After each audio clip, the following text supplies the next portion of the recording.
Louvado seja o teu nome, meu Senhor, porque podemos ouvir a tua palavra através dessas canções que o Senhor tem colocado no nosso coração.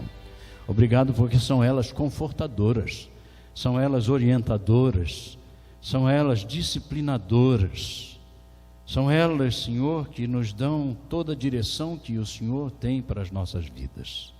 Obrigado, porque a tua palavra é uma fonte inesgotável de conselhos, de orientações, e nós te louvamos porque nessa manhã podemos abri-la também para vermos aquilo que o Senhor traz como recado para as nossas almas. Abençoa-nos a nós que aqui estamos presencialmente, mas aqueles que também estão participando desse culto diretamente da sua casa via internet. Ó Senhor, distribui conosco a tua graça nessa manhã.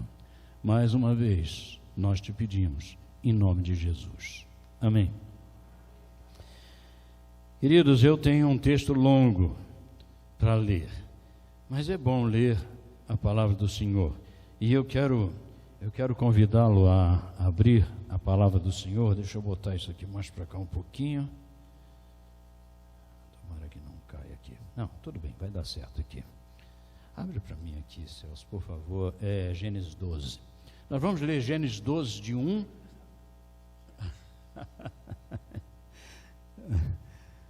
Vocês escutaram o que ele me perguntou, né? É no Novo ou no Velho Testamento, Gênesis? Então, eu vou ler 12, do versículo 1 até 13, 4, porque vai ser muito importante isso aqui. Vocês todos conhecem esse texto, mas ele será muito interessante nos nossos corações nessa oportunidade. O Senhor disse a Abrão: sai da sua terra, da sua parentela e vá para a terra que lhe mostrarei. Farei de você uma grande nação, e o abençoarei e o engrandecerei, e engrandecerei o seu nome. Seja uma bênção. Abençoarei aqueles que o abençoarem e amaldiçoarei aquele que o amaldiçoar. Em você serão benditas todas as famílias da terra. Então partiu Abraão como o Senhor lhe havia ordenado, e Ló foi com ele. Abraão tinha 75 anos quando saiu de Harã. Abraão levou consigo a sua mulher, Sarai, e o seu sobrinho Ló, e todos os bens que haviam adquirido e as pessoas que lhes foram acrescentadas em Harã. Partiram para a terra de Canaã e lá chegaram. E Abraão atravessou a terra até Siquém, até o carvalho de Moré, e nesse tempo os cananeus habitavam essa terra. O Senhor apareceu a Abraão e lhe disse: darei essa terra à sua descendência. Ali Abraão edificou um altar ao Senhor que lhe tinha aparecido. Passando dali para o monte a leste de Betel, armou a sua tenda, ficando Betel a leste e Ai a oeste. Ali edificou um altar ao Senhor, invocou o nome do Senhor. Depois Abraão partiu dali, indo sempre na direção do Neguebe. Verso 10. Havia fome naquela terra. Assim, Abraão foi para o Egito para ali ficar, porque era grande a fome ali na terra. E quando se aproximava do Egito, quase ao entrar, disse a Sarai, sua mulher: ora, bem sei que você é uma mulher muito bonita. Os egípcios, quando virem você, eles vão dizer: essa é a mulher dele. Então eles vão me matar, deixando você com vida.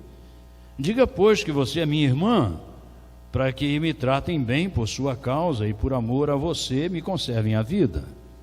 Tendo Abraão entrado no Egito, os egípcios viram que a mulher era realmente muito bonita. Os príncipes de Faraó a viram e foram elogiá-la diante de Faraó. E a mulher foi levada para a casa de Faraó. Este, por causa dela, tratou bem a Abraão, o qual veio a ter ovelhas, bois, jumentos, escravos, escravas, jumentos e camelos. Porém, o Senhor puniu Faraó e a sua casa com grandes pragas por causa de Sarai, mulher de Abrão. Faraó chamou a Abrão e lhe disse: o que é isso que você fez comigo? por que não me disse que era a tua mulher? E por que me disse que era tua irmã? Foi por isso que a tomei para ser minha mulher? Agora, pois, aqui está sua mulher, tome-a e vá embora daqui. E Faraó deu ordens aos seus servos a respeito de Abrão, e eles o acompanharam, e ele e sua mulher, e a tudo que possuía. 13:1. Abraão saiu do Egito e foi para o Neguebe.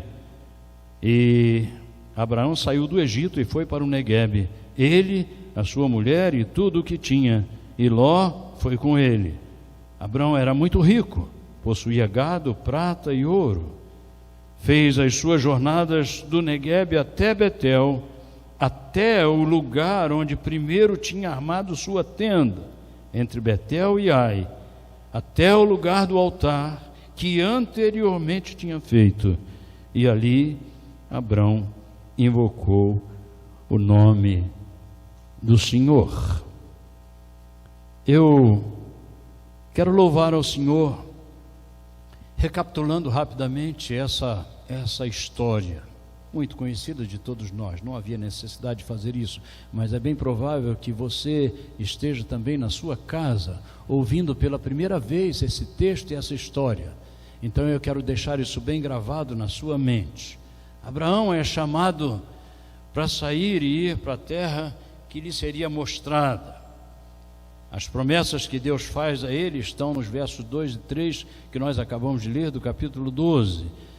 E Abraão, na sua obediência, mostrada através dos versos 4 e 5, faz aquilo que o Senhor havia pedido que ele fizesse. Aí o Senhor aparece a ele uma segunda vez no verso 7.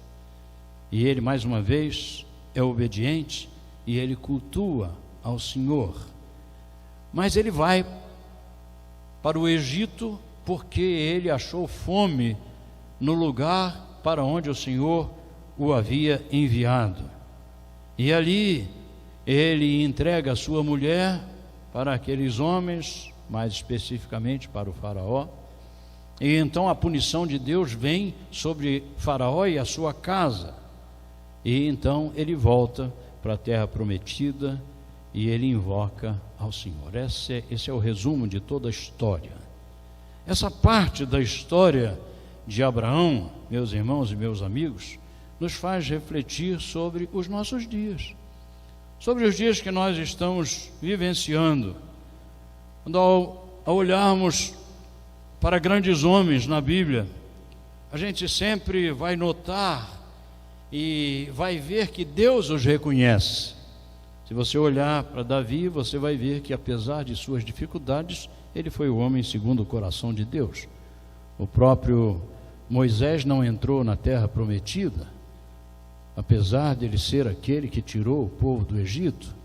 Quando você olha para o próprio Abrão, ele que é considerado como o pai da fé, é o nosso maior exemplo de fé nas Escrituras. Esses homens foram fortes, eles tiveram ministérios definidos, eles foram líderes abençoados, eles foram edificadores de altares, edificadores de grandes obras suntuosas.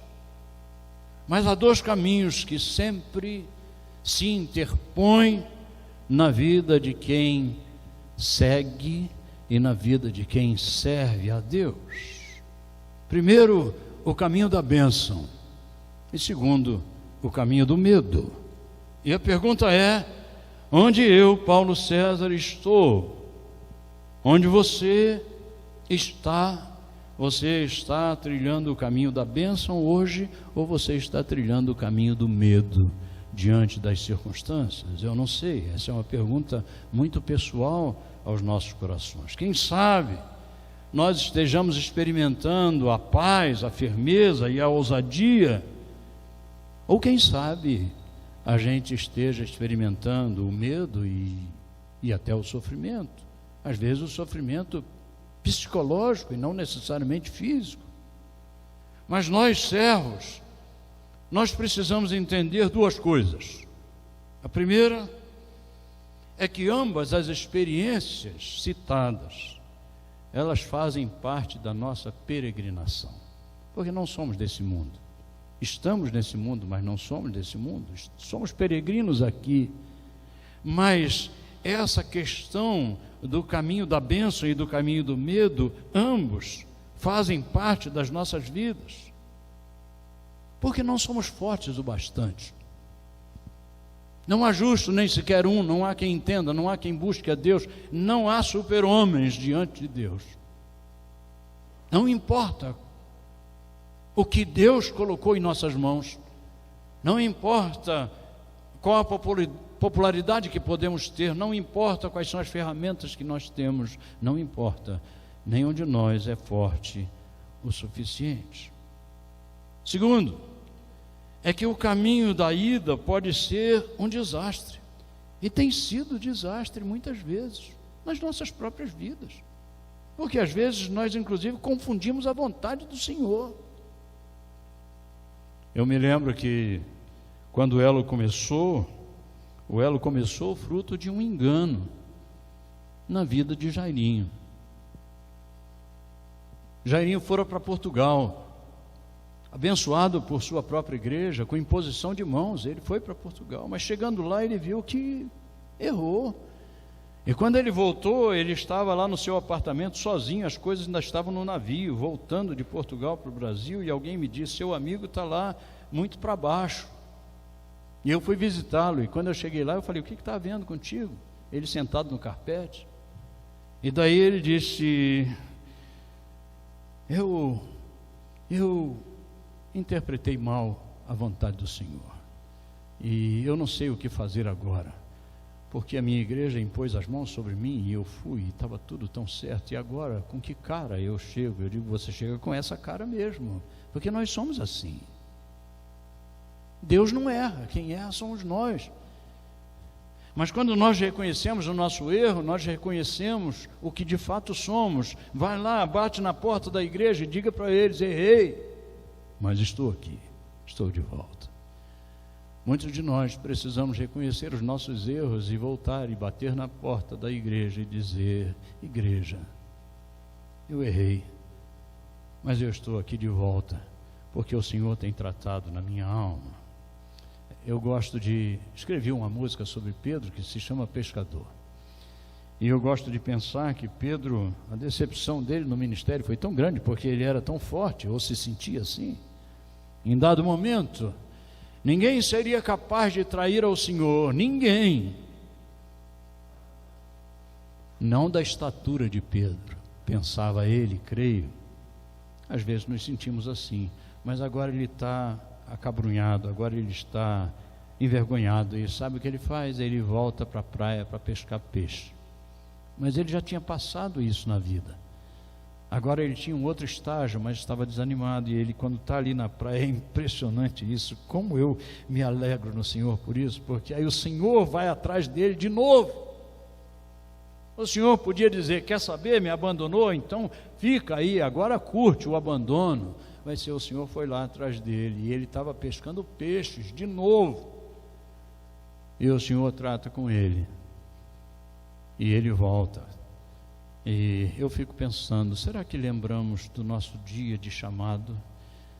Será que as acomodações dos nossos atropelos e das nossas derrotas e das nossas frustrações espirituais nos têm feito voltar para pescar peixe de novo, quando o Senhor já nos tirou daquele tipo de rede? Ele nos tem conduzido em outro patamar. O voltar a pescar nossas próprias coisas faz parte desse processo. Apesar de não ser bom, faz parte desse processo.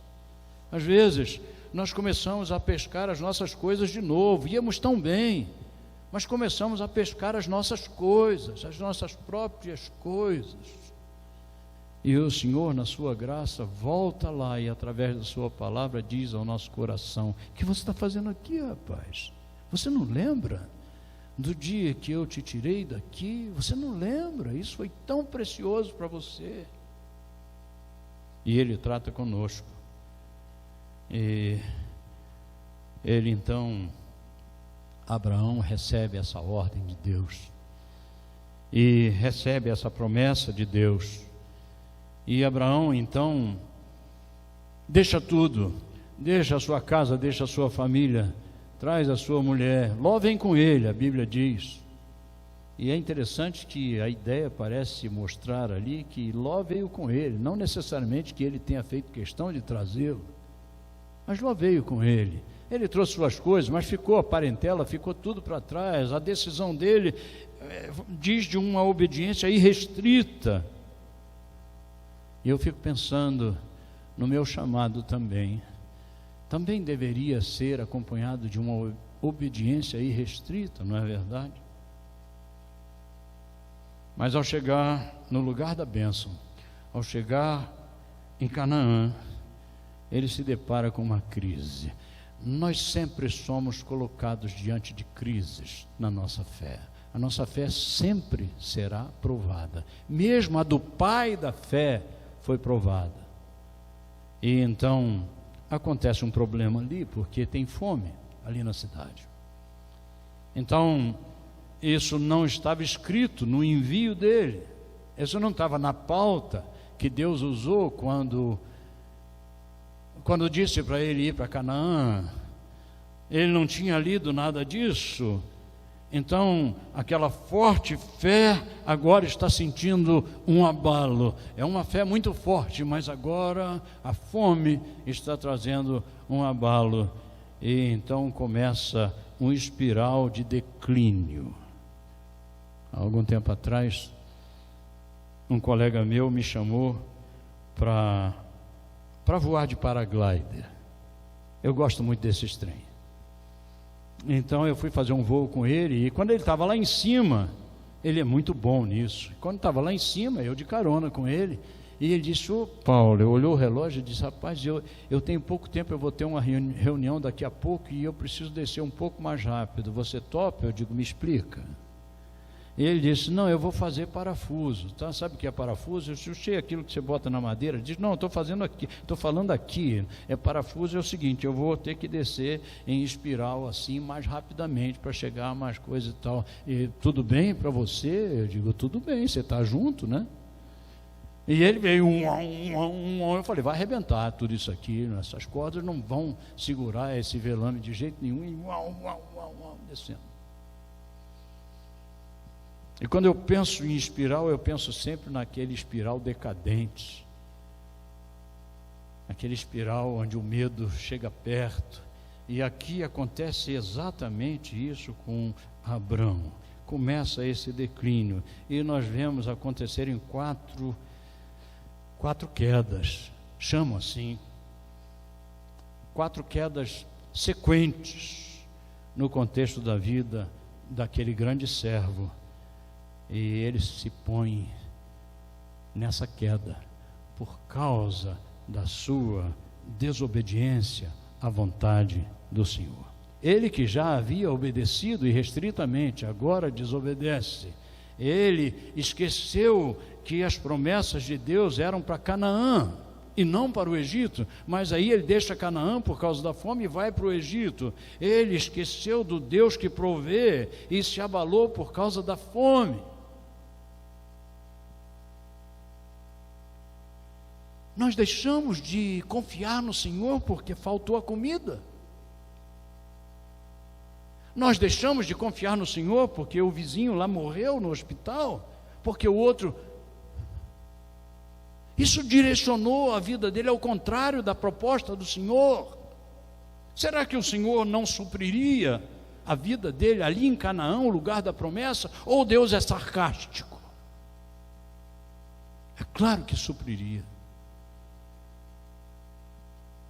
Mas ele esqueceu da providência de Deus e se abalou por causa da fome.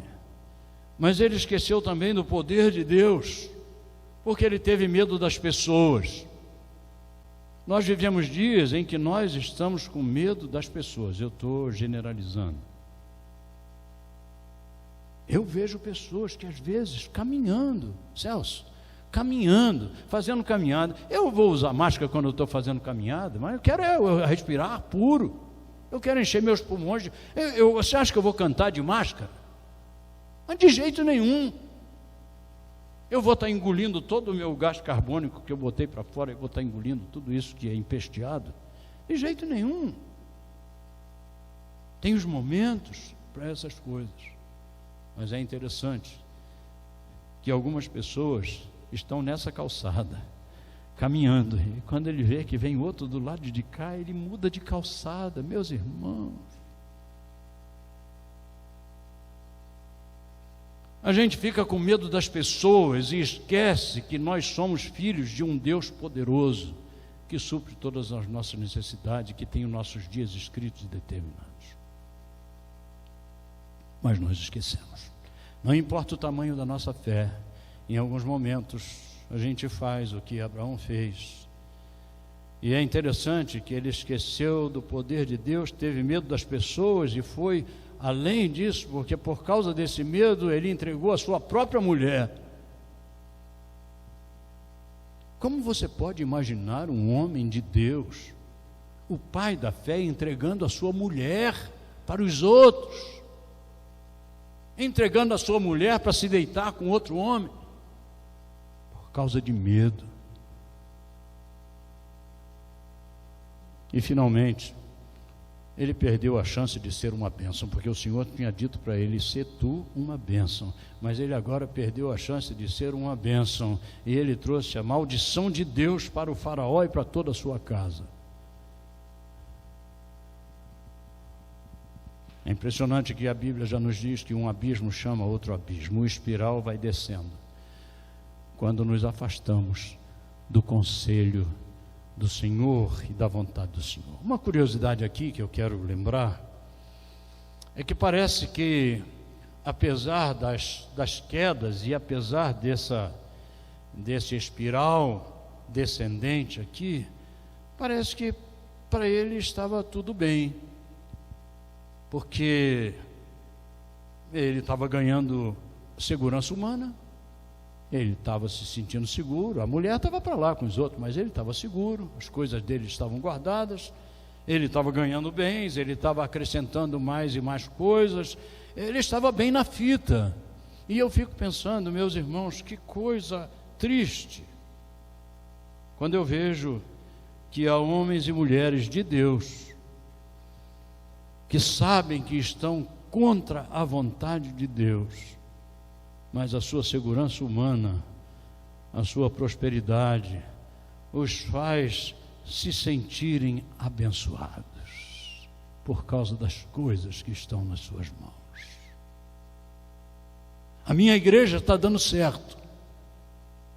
Não importa que tipo de doutrina eu estou usando, não importa que metodologia eu estou usando. Olha, a bênção está em que ela está enchendo, em que o volume financeiro da igreja está crescendo, em que nós podemos, e está no erro, mas ainda assim se sente abençoado. Era isso que ele estava experimentando ali. Bênçãos em cima de erros é uma ideia falsa de segurança. A pergunta é, mais uma vez, onde eu, Paulo César, estou no meu chamado? A crise estava muito forte lá em Manaus. Todos vocês souberam disso. Ninguém queria ir para Manaus. Aí uma igreja me chama: Celso, o senhor viria? Eu digo: mas é claro que eu vou. Mas o senhor não tem medo do aeroporto cheio de gente, do avião, daquela ampola lá dentro e tal? Eu digo: não, o senhor está comigo.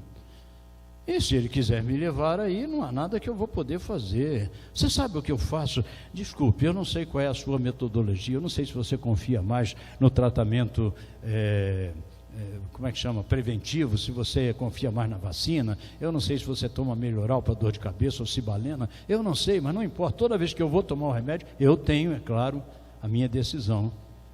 Mas toda vez que eu vou tomar um remédio, Celso, ou toda vez que eu ponho esse trem de máscara aí na cara, eu digo: Senhor, eu coloco isso porque eu sou um homem.